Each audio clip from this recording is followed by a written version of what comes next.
عايزين يضحكوا عليا وياخدوا مني حوالي 500 600 جنيه عشان كل واحد يطلب السندوتش اللي هو عايزه. فقلت لا، ما بدهاش، خليني ام ذكيه كده واقوم انا اضحك عليهم واعمل لهم احلى سندوتشات عندي في البيت، وهعملها لهم كمان احلى من بره. والحشوه بتاعتها زي ما انت شايفه كده، بسم الله ما شاء الله، مليانه على الاخر. كمان صوص التوميه ازاي تعمليه زي بتاع اشهر المحلات، وكمان الخيار المخلل اللي بيبقى جوه السندوتشات. تعالي نسمي الله ونصلي على الرسول عليه افضل الصلاة والسلام، ونبدأ في الوصفة بتاعتنا. اول حاجة معايا نص كيلو من البانيه، بس البانيه اللي انا مستخدماه قطعة واحدة، يعني لما رحت اشتريه قلت له انا عايزة قطعة واحدة مش عايزة شرايح. غسلته كويس جدا وحطيته في الفريزر لمدة ساعة. بعد الساعة طلعته وبدأت اللي انا اقطعه شرايح بالشكل دوت وهو مجمد. علشان خاطر تبقى الشريحة رقيقة معايا لازم تقطعيه وهو مجمد. خلصت الكمية كلها بسم الله ما شاء الله زي ما انت شايفة كده. لسه كمان معانا بقية النص كيلو. النص كيلو طلع معايا يعتبر قطعتين. صليتي على الرسول؟ طب يلا بسرعة صلي على الرسول عليه افضل الصلاة والسلام. دي كده الشكل القطعة بعد ما قطعتها. احنا عايزين نعمله زي السيخ الشاورما اللي بيتباع عند المحلات، وطبعا احنا مش عندنا سياخ، فتعالى اقولك بقى هنعمل ايه. حطيت معلقتين من الزبادي، ونزلت عليهم كده بحوالي 4 معالق من الخل، و3 معالق من الزيت، وكمان نص معلقة صغيرة من الملح، ونص معلقة صغيرة من الفلفل الاسود وزيها بابريكا، وكمان كاري. وبعد كده حطيت بهارات الفراخ، حطيت معلقة كده توم باودر وبصل باودر. تقدري تحطي اي حاجة انت حباها تضيفيها في الوقت دوت. هقلب كله مع بعض، ودي كده التتبيلة بتاعتنا. ولو مش عندك نوع من انواع البهار اللي انا استخدمته تقدري تستبعديه خالص من الوصفة. الملح بقى طبعا زي ما انت عايزة كتير عايزة قليل، بس انا حطيت نص معلقة حلوة قوي، عشان كمان طبعا التومية فيها ملح والخيار المخلل وكذلك. قلبت بقى كله مع بعضه. الفراخ بسم الله ما شاء الله معايا. هسيبها بقى في التتبيلة كده نص ساعة، تقدري تسيبيها ليلة كاملة، بس انا عشان مستعجلة عليها. ده الخيار المخلل كنت عاملاه معاكم من فترة، وكمان انا خللته كده، بس لسه الطريقة ما نزلت لكمش، هنزلها لكم ان شاء الله. تعالي نعمل بقى مع بعض التومية. 4 معالق من النشا، عليهم كوباية من المية، دوبت كله مع بعضه وهرفعهم على النار. ركزي معايا بس في التومية ديت عشان طريقتها سهلة وسريعة وطعمها حلو قوي.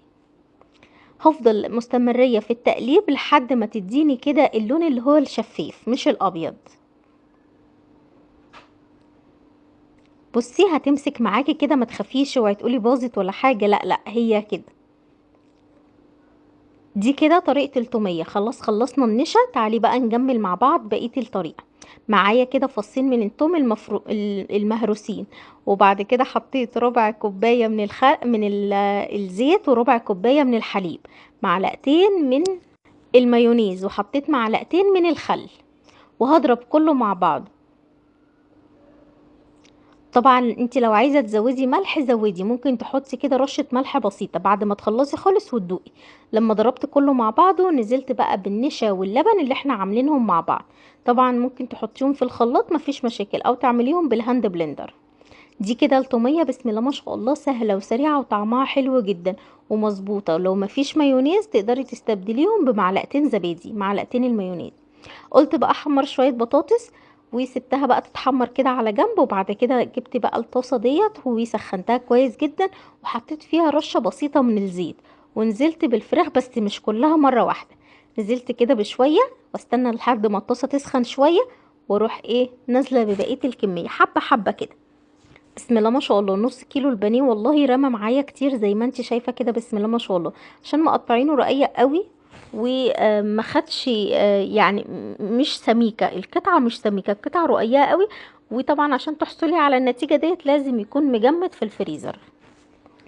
هنا بقى الفراخ هتنزل الميه بتاعتها هتشربها كلها، وبعد كده يبقى استوى معانا. هنشوحه كده ونديله لسعه بسيطه وهو في الطاسه، اكن يعني معمول كده في السيخ على النار. انت عارفه بقى السيخ لما بيبقى سيخ الشاورما عند البياعين بيبقى النار جايه عليه على طول، فبيبقى فيه لسعه بسيطه كده. بعد كده البطاطس خلاص اتحمرت معايا، هطلعها.